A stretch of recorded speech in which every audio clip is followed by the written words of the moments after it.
Welcome back to Breslov Pirkey Avot. Today we're going to be looking at chapter 1, Mishnah 12. B'Shem Hashem na'aseh v'natzliach. Hillel v'Shamai kiblu mehem. Hillel omer, Heve mitalmidav shel Aaron, ohev shalom verodef shalom, ohev et habriyut umekarvan laTorah. Hillel and Shammai received the tradition from them. Hillel said, "Be among the disciples of Aaron, loving peace and pursuing peace, loving people and drawing them close to the Torah." As a Kohen, this is a very, very special Mishnah to me. Just being a descendant of Aaron and being from the bloodline of loving peace and chasing peace and wanting peace, I really connect to it. So I'm excited to see what comes up today. Let's start with the Breslov insights. Loving peace and pursuing peace. Rabbi Nachman teaches, to the extent that there is peace in the world, humanity can come to serve God with one accord.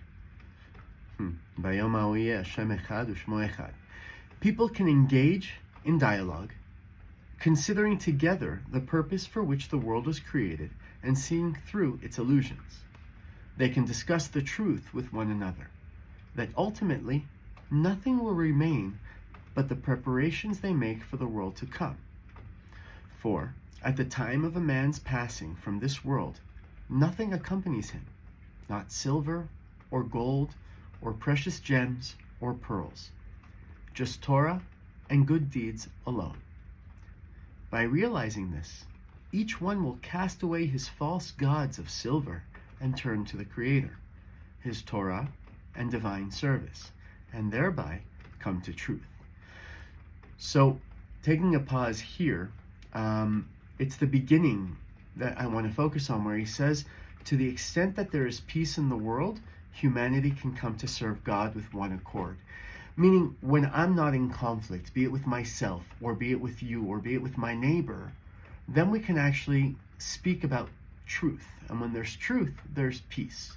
But when I have my truth, and you have your truth, meaning that's the essence of conflict, and we're not willing to see each other's truths, then there's no way that peace can occur. They say about Aaron a Cohen that when he would see people fighting, and his thing was to chase peace and make peace, he would go up to one of the parties and say, "Hey, listen, I was talking to, let's call him Reuven, and Reuven really, really wants to make peace with you. He told me that himself. He really would like, for this to be passed." And then he would go to Shimon and say, "Hey, Shimon, I just spoke to Reuven," and set the playing field for these two people to meet at a place of truth and therefore make peace. Let's continue. When there is no peace, however, or when there is actual strife, people cannot get together to discuss the purpose of life. Even on occasion when they do meet and converse, their words are not heard due to the climate of jealousy, spite, and disdain. Aggression and the desire to win arguments cannot bear the truth. The main reason why most people are far from God is strife, which has become widespread in the world as a result of our sins. So here again we see that when there's strife, when there's argument, when there's my truth and your truth, then there's no room to discuss anything else. We saw this in Israel when, right before the war started, there was a lot of divisions among us in Eretz Israel. There was a lot of political strife. There was a lot of differences between the right, the left. There was protests. There was a lot of chaos. The second we all were unfortunately put into the situation that we are in, all of the strife between us disappeared, and we were able to focus on one goal, which is being united and striving towards a peace that works for all of us, or a truth that works for all of us, right? So when the inner strife of my truth versus your truth was overpowered by something else, we were then able to focus on a bigger truth. That's something that we're trying to work on. Rav Nassan teaches that the tikkun of all multiplicity and diversity within creation, by which everything was restored to divine oneness, took place in the Holy Temple, in the Holy of Holies, which was located over the foundation stone, the Even Shtiyah, where the world began. Even now, hidden channels and conduits extend from the foundation stone to all parts of the world. Each locale differs from the rest due to the channels and conduits. This is why, for example, one place is conducive to growing pepper, and another to growing a different sort of fruit. As our sages state on the verse, I made the gardens and orchids, and I planted in them every fruit-bearing tree. But within the foundation stone, all channels and conduits, and all multiplicity and diversity in creation merge together to become one. Here we see how we are all, the whole world, everything, has its original source, right? Here we're calling it the foundation stone, where all of life receives its energy. But from that stone, a tremendous amount of channels and conduits come out. That's why each of us have our own way of connecting to that stone. And when we realize that if I'm connected to that stone and you're connected to that stone, maybe it doesn't matter how we're connected. As long as we're connected to our conduit, then we're going to be connected to the same foundation. And that foundation is truth. It says that there's no bigger vessel to hold blessing than peace, and peace comes when truth is found. There, at the place of the foundation stone, the Kohen Gadol, the high priest, would enter the Holy of Holies on Yom Kippur, which is the holiest day of the year, and the day that includes all other days, according to Rabbi Nachman. The Kohen Gadol could intercede for the people because he was the preeminent figure in the nation and the personification of peace and unity. Therefore, the Mishnah says of Aaron, the first Kohen Gadol, that he loved peace and pursued peace. And it is written, Behold, I give him my covenant of peace, and it will be for him and his descendants after him a covenant of eternal priesthood. Through the service of the Kohen Gadol on Yom Kippur, the entire Jewish people became united in love and peace. Moreover, all multiplicity in the human dimension, in time and in space, became unified through the Kohen Gadol, who represented all humanity when he entered the place of the Holy of Holies on Yom Kippur. All this we merited as long as the Holy Temple stood. So here, I think what it's saying is that the conduit that was given to Aaron and his descendants was one that was special to finding peace. So much so that the high priest, Aaron himself, was able to unify every one of those conduits that were leaving from the foundation stone in order to unify not only the Jewish people, but the entire creation on that one moment that was apropos to that unity. And that was on Yom Kippur in the holiest of holiest, with that place right above the foundation stone, right? Or within the foundation stone, actually. So we see here that the conduit towards that was given to Aaron and his descendants. But there's a click here. Aaron and his descendants cannot shine in their light unless there's people through which they can shine, right? So my conduit is only good if I have with whom to share it with. And I can only share my conduit when I'm aware and connected to that conduit that connects me to the divine, that connects me to that place where I am able to be here and now, and not only okay, but really happy. Let's see what the Digest of Commentary says. Be among the disciples of Aaron, loving peace and pursuing peace. That is, emulate the example of Aaron the Kohen Gadol in your personal relationships by working to restore harmony between others. As it is written, seek peace and pursue it.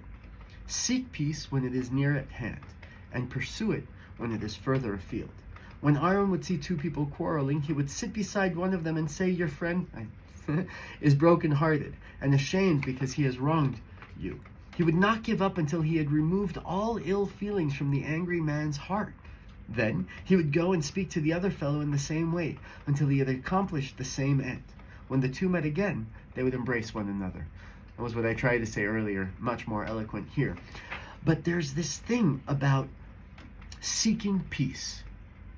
In order to find peace or make peace, the first thing you have to do is let go of your truth and see the other person's truth. You see, peace will only come when within my truth, I can see that you have your truth and they don't conflict.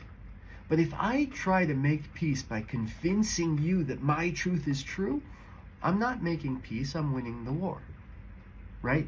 But when I find and I say to myself, okay, hold on a second, what is your truth? And I'll bring this to a very personal thing, like with me and my wife, when we get into arguments. If I get into an argument trying to prove my point right, we both lose. If she proves her point right, we both lose. It's when I try to take away my point and say, wait a minute, if she's arguing, it's because this is as true to her as what I think is true to me. So I take away my truth and I try to understand her truth. I try to prove her right. And from there, it's going to make me understand where my truth might need adjusting, and then we can find a truth that works for both. But if I'm not seeking or pursuing peace, then I'm not going to put my story or my truth aside in order to actually allow peace to come in.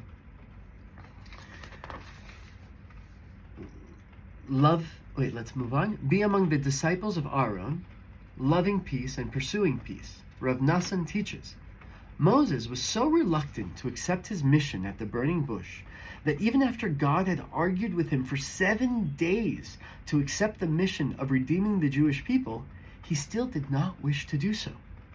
Moses foresaw the spirit of dissension that would prevail due to such individuals as Datan and Abiram, and the arguments that would lead to the sin of the golden calf and bring down suffering on the Jewish people in the future.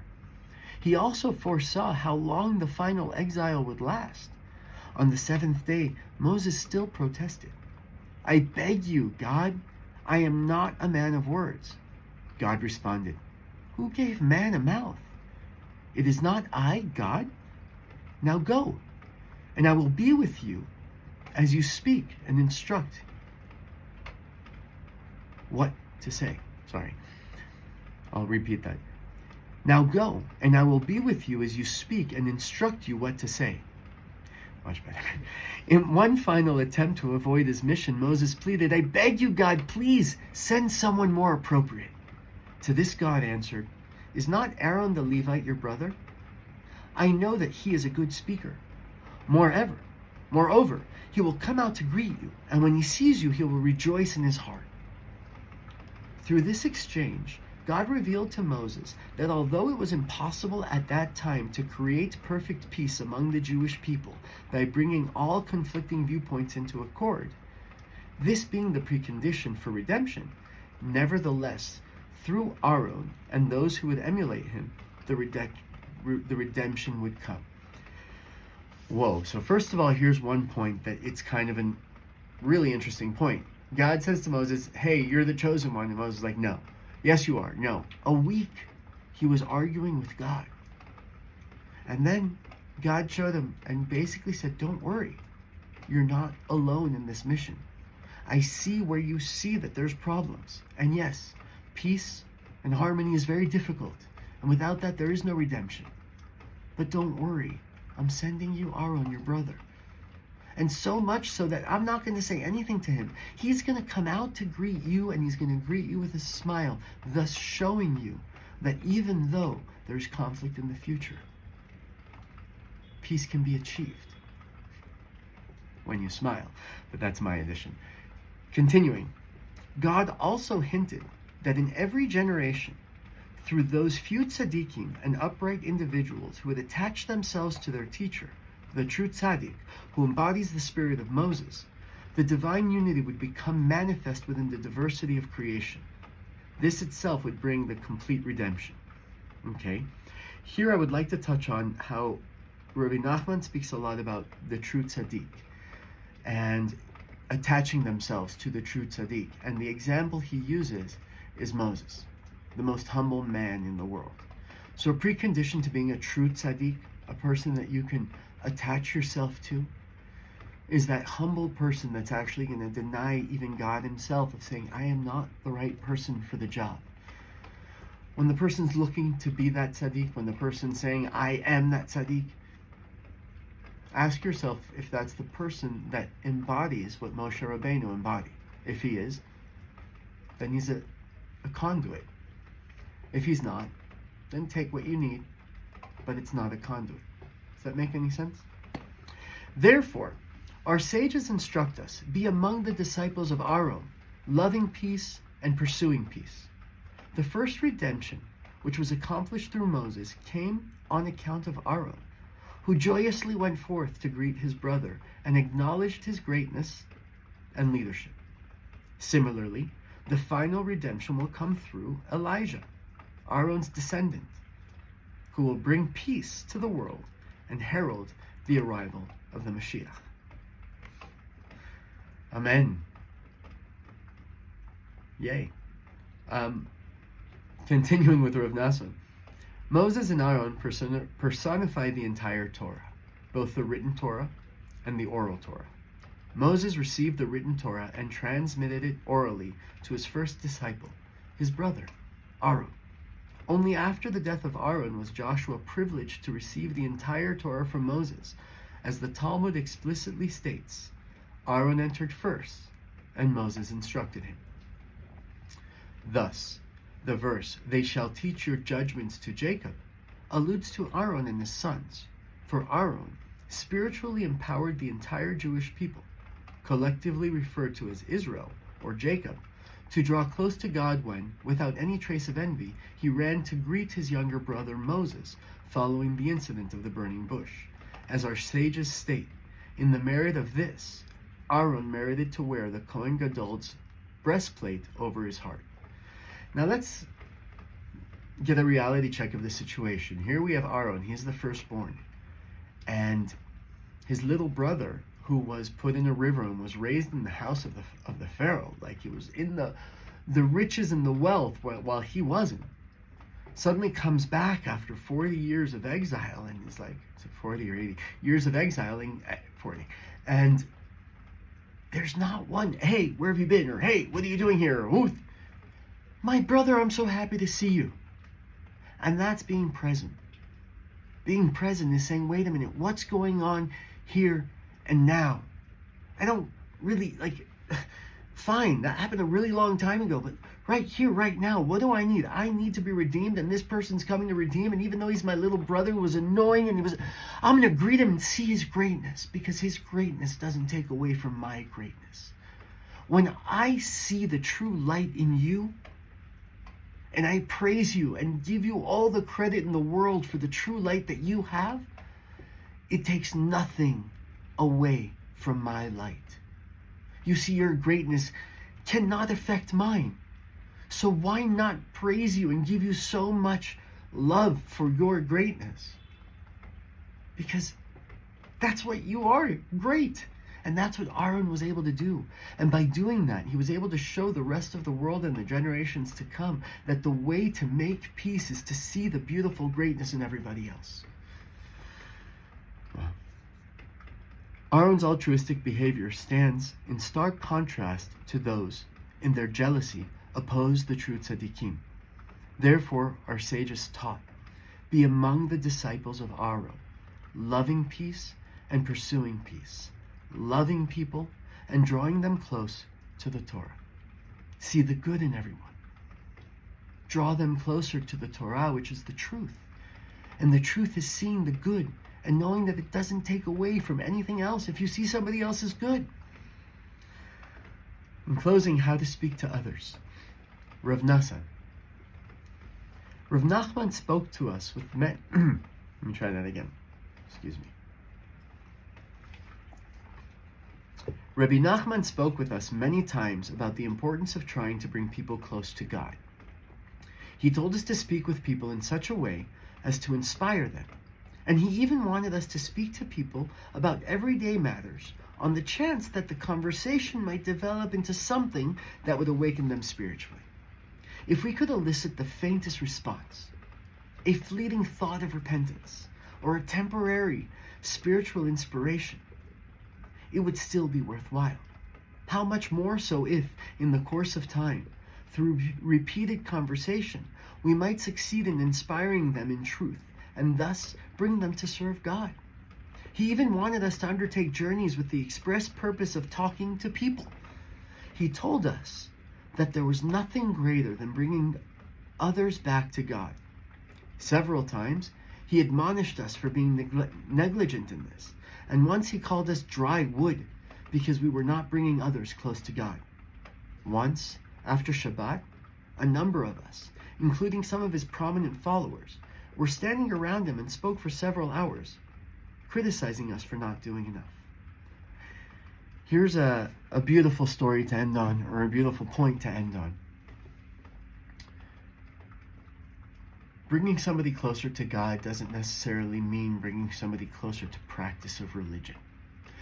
It means bringing them closer to the acknowledgement and the awareness that they are not alone in this world, and there's an essence of love and truth that is waiting with open arms for people to connect, and to connect to yourselves, to connect to the good that's within you, because you cannot start to pursue peace in others until you make and pursue peace with yourself. And when you speak to other people and when you interact with other people and you see the good within them, meaning after any conversation, it doesn't necessarily have to be quoting the sages, but anything that brings up a conversation that sparks somebody to become closer to God, meaning to become closer to their true essence, to love themselves just a little bit more, to smile in the mirror just for one more second, then you're living in the lines and in the energy of Aaron and his descendants, because you're pursuing peace.